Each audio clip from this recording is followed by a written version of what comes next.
es Ana María Gutiérrez Benítez y para mi presentación personal tenemos que pues yo nací en Bogotá el 5 de mayo de 1994, actualmente tengo 30 años, vivo en Florencia desde el 2016, aquí en esta hermosa ciudad conocí a mi esposo, mi actual pareja, y en este momento soy mamá de una niña hermosa de 4 años, hablo inglés y español, y precisamente por ser en este momento mamá me dedico después a ser mamá, a estar estudiando, y por eso no me encuentro involucrada en ningún trabajo. Respecto a la evolución histórica, tenemos que en la antigüedad la primera base de datos que se da son esas bases de datos que se guardaban en las bibliotecas. Está lo que hacían catalogar eran las obras o la información de los censos poblacionales o de cosechas, pero entonces la búsqueda de estas bases de datos, de esta información, es extremadamente lenta por ser manual. Las bases de datos como las conocemos hoy en día inician con esta revolución industrial y, por ejemplo, la primera, como esa primera paso a tener un tratamiento automático de la información se da por la cartilla perforada en 1889 por Hermann Hollerith. Para 1950 tenemos la invención de las cintas magnéticas, que son estas cintas donde se pueden automatizar la información, se ponen como nóminas o aumentos, pero entonces esta tenía un gran problema y es que solo se podía leer. Entonces para llegar a un archivo al final tenías que pasar por todos los archivos y la otra era como esa, aunque la ventaja con la que contaba era que se podía cambiar la información de la tarjeta perforada de la cinta e inversa. Para los 60 tenemos como estos tres grandes impulsos, que es la adquisición de ordenadores por parte de empresas privadas, como para ya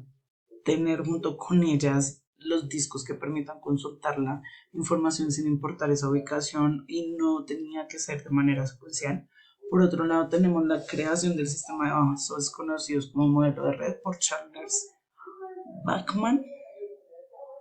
Y por otro lado tenemos esa necesidad que tenía la NASA de enviar al hombre a la Luna y es por esto que se crean las bases de datos jerárquicas, ese sistema de manejo de información, el cual salió por la creación de WAM y IBM. Para 1970 tenemos que Edgar Frankfurt, que fue conocido por sus grandes aportaciones a la teoría de base de datos, define este modelo relacional publicando estas 12 reglas para el sistema de datos relacionales. Para 1974 tenemos la aparición del lenguaje de consultas estructurales o el SQL, que es este tipo de lenguaje que ofrece un nivel de programación mucho más sencillo al que se venía manejando. Para 1997 contamos con solo 82 bases de datos disponibles, las cuales se crecen exponencialmente en el momento que se implanta definitivamente ese CI como ese sistema de distribución de información, llegando a las 2.688, perdón.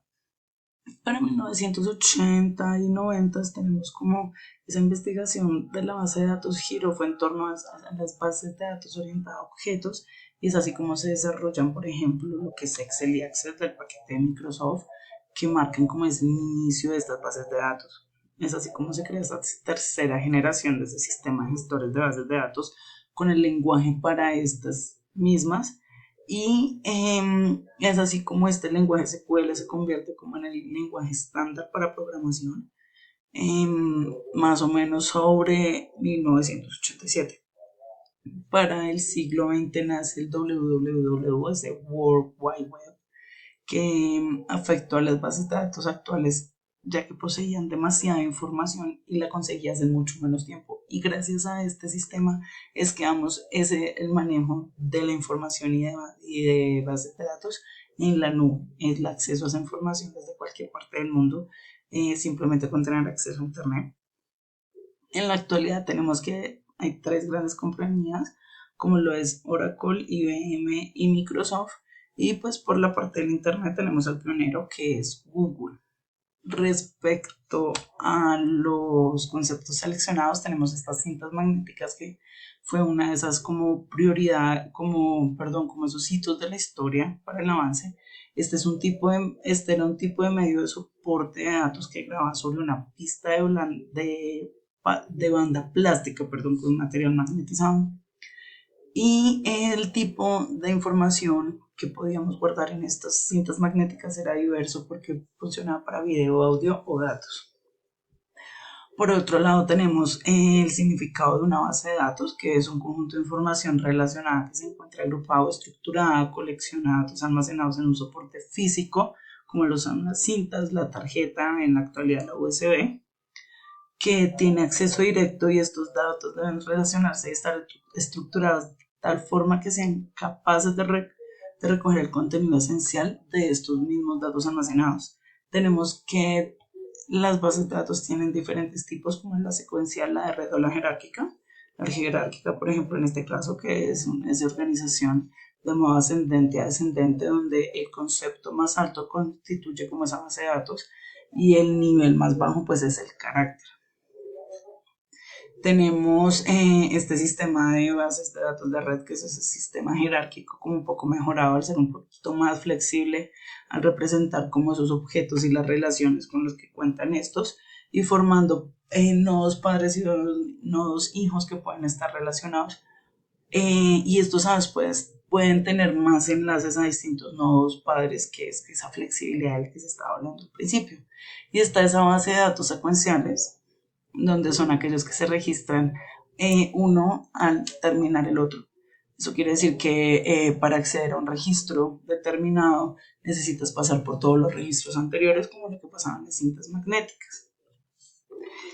Hablando de tendencias, tenemos que para el 2020, gracias a esta pandemia que vivimos, se presenta como ese avance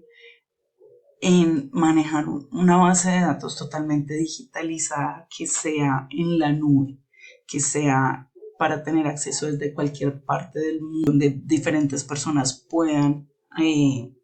ir trabajando al mismo tiempo en esta base de datos y así mejorarla mucho mejor. Y estas son bastante hoy en día para las empresas que quieren ir como mejorando y evolucionando respecto a esta. Tenemos que las herramientas que se han venido utilizando, por ejemplo, Excel, Python, SQL, Tableau, Power BI, que son todas herramientas que nos ayudan tanto a generarlas como a tenerlas